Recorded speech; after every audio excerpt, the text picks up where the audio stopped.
हम बात कर रहे हैं भगवान श्री कृष्ण के उन 6 बड़े भाइयों की जिन्हें जन्म लेते ही कंस ने मार डाला था। कालीन कुआं ही इसको बताते हैं। ये कुआं आज का नहीं है, ये भी उसी समय का है। पुरातत्व के लिहाज से ये स्थान और ये पूरा टीला है बेहद महत्वपूर्ण। कंस अपनी बहन देवकी के सारे बच्चे यहीं मारा करते हैं। ये कुंड जो है उस तालाब के अंदर भी एक कुंड है जो खुदाई में कुंड प्राप्त हुआ था और इसको कहा जाता है ये कृष्णकालीन कुंड है। कंस ने अपने ही पूर्व जन्म के पुत्रों को मारा जो भगवान श्री कृष्ण के 6 भाई।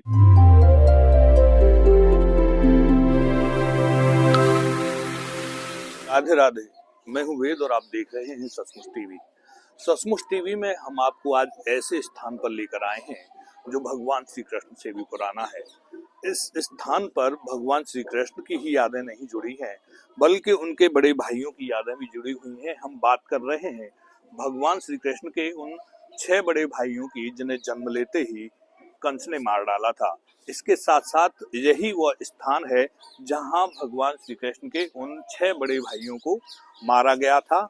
इसी स्थान पर जो योग माया है, देवी योग माया, जो 7वीं संतान के तौर पर देवकी जी के गर्भ से पैदा हुई, उन्हें भी यही मारने की कंस ने कोशिश की थी।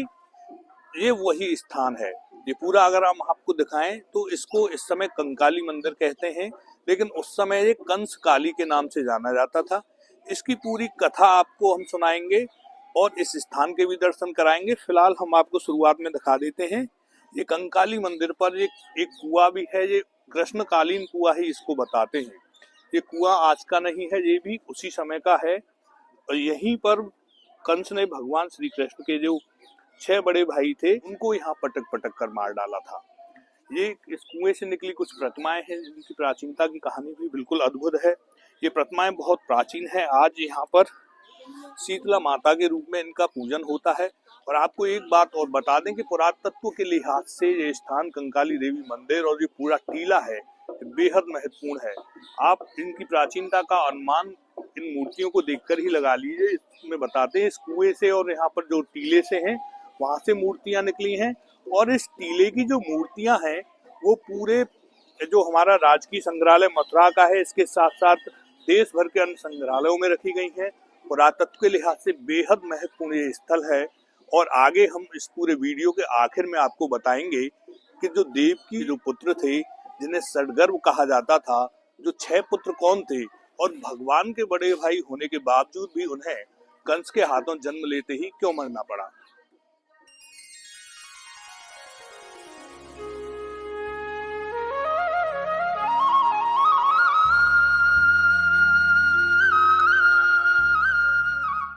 हमारे साथ यहाँ मौजूद हैं कंकाली मैया मंदिर के महंत। महंत जी से जानते हैं मंदिर का क्या इतिहास है। महाराज जी, कितना प्राचीन मंदिर है? ये करीबन 5,500 वर्ष पुराना मंदिर है।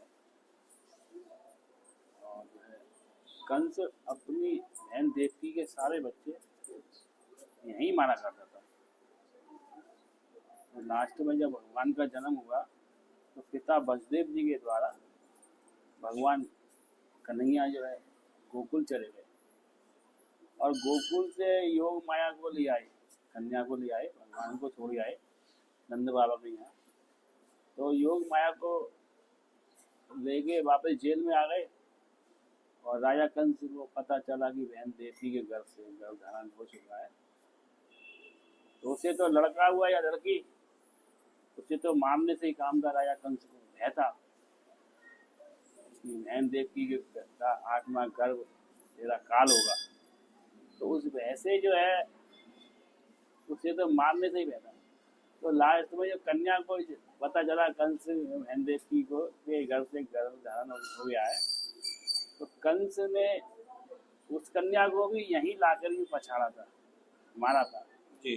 तो हाथ से छूटी कन्या अष्टभुजा में प्रकट हो गई और वो कन्या जो देवी का रूप में जो है प्रकट हो गई और उन्होंने कहा कि मूर्ख कंस, तू मुझे क्या मारेगा, तुझे तो मारने वाला जन्म ले चुका है जी। इतना कहकर के वो शक्ति आकाश में उड़ गई और वो शक्ति बिजली बन के आकाश में उड़ गई और जो है वो विंध्याचल पर्वत पे शक्ति वो विराजमान वहाँ गिरी जी। तो वहाँ विंध्यवासिनी के नाम से विराजमान है। और यहाँ पे माता जी का जो है धड़ रह गया, उस धड़ में से यहाँ 3 खंड बने हैं। जी, यहाँ धड़ में से 3 खंड बने। हाँ। उनका शीश विंध्याचल पर्वत पे विराजमान हाँ, हुआ। शक्ति उड़ करके वहाँ से गई तो विंध्याचल पर्वत पे विंध्यवासिनी के नाम से विराजमान है। जी यहाँ उस शरीर में 3 खंड हुए हैं। जी तो उसमें से आप देख रहे हैं उस साइड जो है लांगुरा है। जी, 3 खंडों में से एक हाँ, खंड। ये लांगुरा है इधर साइड में, और इधर बीच में योग माया।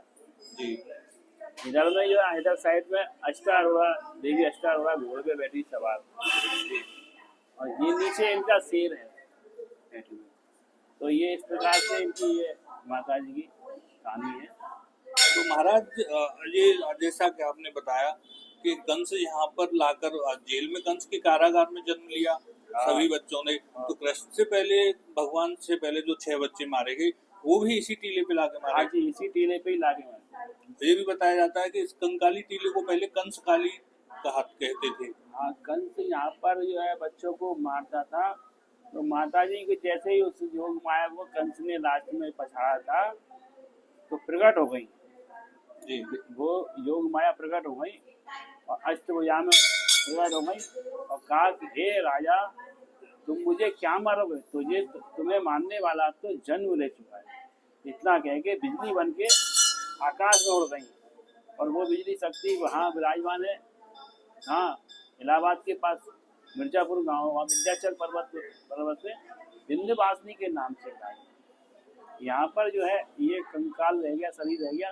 तो इस शरीर के ये 3 खंड हुए हैं। तो महाराज जी ये कथा जैसे आपने हमें पहले बताई, यहाँ इसके अलावा एक भाग कुआ भी है बहुत गहरा, उसको भी बताते हैं। वो कृष्णकालीन कुआ है, उस कुएं की क्या मान्यता है? वो भी प्राचीन कुआ है। और जो है वहाँ पर जो है साल में, आषाढ़ के महीने में कुएं वाले की जात लगती है जी। जिसमें हमारे यहाँ सभी जातों के धर्म के लोग यहाँ आकर के पूजा करते हैं। और कुएं से, कुआ देवता है, जल देवता है, उस कुएं से प्रार्थना करते हैं कि हे देवता, हमारे बच्चों को स्वच्छ रखना, कोई हारी बीमारी ना हो, घोड़ा फुंसी ना हो। जैसे घोड़े फुंसी निकल के आते ना, उसकी शांति के लिए आषाढ़ के महीने में यहाँ मेला लगता है। तो सभी हमारी हिंदू धर्म की जाते हैं तो सब यहाँ पूजा करने आती हैं। महाराज जी मूर्ति भी कुएं में से बताते हैं, मूर्ति निकली है वो वहाँ विराजमान है कुएं के बगल में पेड़ के नीचे। वो किन की मूर्ति है? बहुत प्राचीन प्रतीत होती है। हाँ, वो सब ये शीतला माता ही, हमारे बड़े बुए यहाँ पे जो है टूटे फूटे अक्षय निकलते रहते थे, तो उनको सब शीतला माता के नाम से ही रख दिया। तो शीतला यहाँ से माता मूर्तियाँ भी बताते हैं, बहुत सारी मूर्तियाँ खुदाई में निकली हैं इस जगह से। वो तो आर्कोलॉजी विभाग जानता है। आर्कोलॉजी विभाग का कब्जा है यहाँ पर जी। सेंट्रल गवर्नमेंट का कब्जा है। तो वो लोग अपना ये ले गए, जमा कर दी संग्रहालय में। टीले के नीचे एक तालाब सा है, उसके नीचे भी, उस तालाब में भी एक जो तालाब है वो बड़ा पुराना है, उसका हाँ, उसका भी कुछ बताया जाता है कि माता जी जो है हमारे यहाँ से माता जी जो है शरण धोने के लिए जाती थी उस तालाब में। तो उसको जो देव कुंड के नाम से बताया जाता है। देव कुंड। हाँ, देव कुंड के नाम। देवी वहाँ जो है वहाँ पैर धोने जाएगी। वो भी कृष्णकालीन बताते हैं। प्राचीन है, काफी प्राचीन है। तभी तो आर्कोलॉजी विभाग का यहाँ कब्जा है। तो महाराज जी क्या मान्यता है यहाँ के, कैसे दर्शन करने चाहिए और क्या पुण्य यहाँ फल तो प्राप्त सीधे होता सच्चे है? मन से कोई आए, माता जी से प्रार्थना करे, वैसा यहाँ कुछ नहीं है। माता जी सिर्फ प्रार्थना करे सच्चे मन से, तो माता जी जरूर उनकी मन्नतें पूरा करती है। हमारे देखते देखते खूब लोग ऐसे आए हैं जिन्हें हम नाम बताएं तो आप देखेंगे। डायरेक्टर अनिल शर्मा हमारे ब्रज के ही हैं, जिन्होंने गदर मूवी बनाई थी, गदर मूवी वगैरह और बनाई बहुत थी। सारी मूवी। डायरेक्टर अनिल शर्मा, उनके फादर कृष्ण गोपाल शर्मा और पंडित दालचंद शर्मा उनके बाबा, वो सब यहीं आए करते थे। इसी देवी कृपा से सिद्ध करके, देवी कृपा से वो यहाँ तक, भूमि तक पहुँच पाए। उन्हें बड़ा ज्ञान था उससे, इसलिए यहाँ हस्तलेखा के बारे में, तो वहाँ से यहाँ चले गए। तो इसी देवी कृपा से ये लोग यहाँ से यहाँ पहुँचे। पंडित जी एक बार भक्तजनों को अपना परिचय भी दे दीजिए, अपना नाम बता दीजिए। मेरा नाम, कब से सेवा में है यहाँ पे? मेरा नाम सुनील है। यहाँ करीबन मुझे 2001 से मैंने माता जी की सेवा संभाली है और अब तक लगा हुआ हूँ। आगे की प्रार्थना यही है कि हाथ पैर चलते हुए माता जी मुझे सीना में मुक्त करे। बस यही करूँगा मैं तो माता जी से। तो ये महन जी थे जिन्होंने हमें बताया देवी योगमाया का जन्म के विषय में बताया और श्री कृष्ण और श्री बलराम जी के जन्म में उनकी भूमिकाओं के बारे में बताया। और इसके साथ ही इन्होंने बताया कि जो यहाँ धड़ बचा था उसके 3 हिस्से यहाँ पर अपने विभिन्न रूपों में विराजमान है और देवी मैया शक्ति के रूप में विंध्याचल पर्वत पर विंध्यवासिनी माँ के नाम से विराजमान है।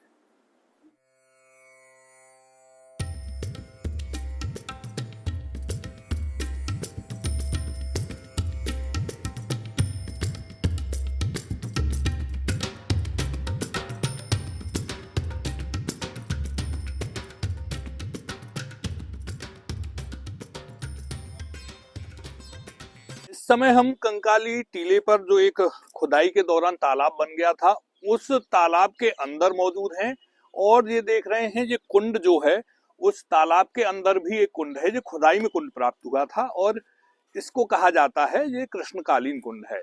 भगवान श्री कृष्ण के समय का ये कुंड है। ये कंकाली मंदिर भगवान श्री कृष्ण की लीलाओं से जुड़ा हुआ है और उसी के समय का ये कुंड है। ये कुंड की प्राचीनता आप देखिए, हालांकि इस समय इसमें पानी नहीं है लेकिन बरसात में यहाँ पर पानी भर जाता है।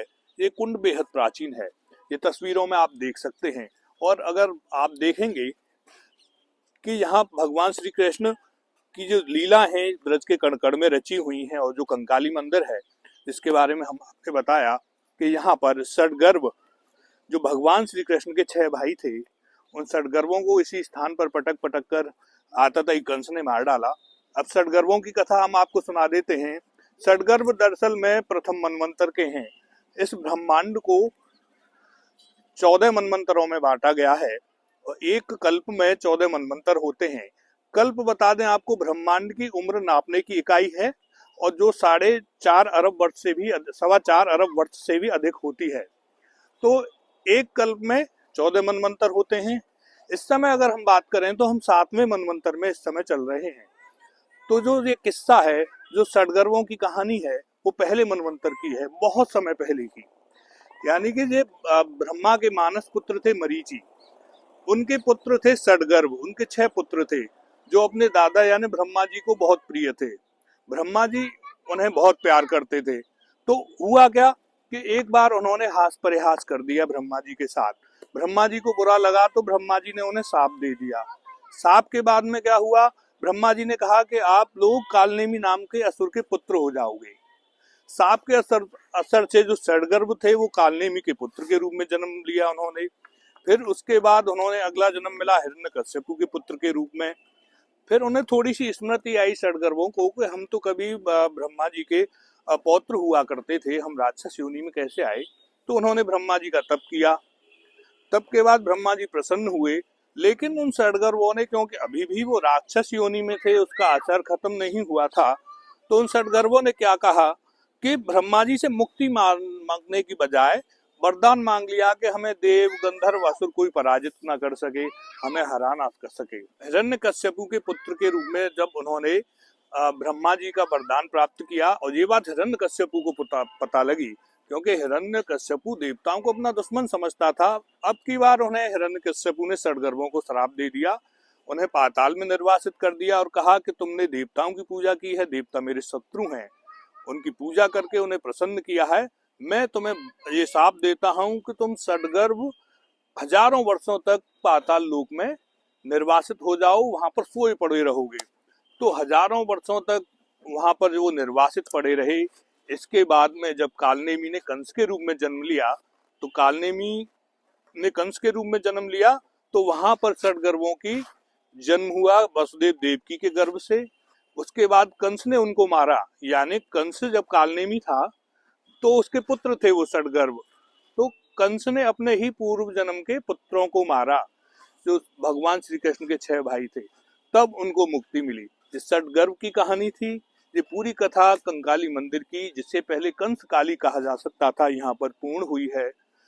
उम्मीद है आपको अच्छी लगी होगी। हमें दीजिए इजाजत, हम आपसे आज्ञा मांगते हैं और माता कंकाली की आरती के साथ आपको उनके श्री चरणों में ध्यान लगाते हुए छोड़ जाते हैं। जय श्री कृष्ण, राधे राधे।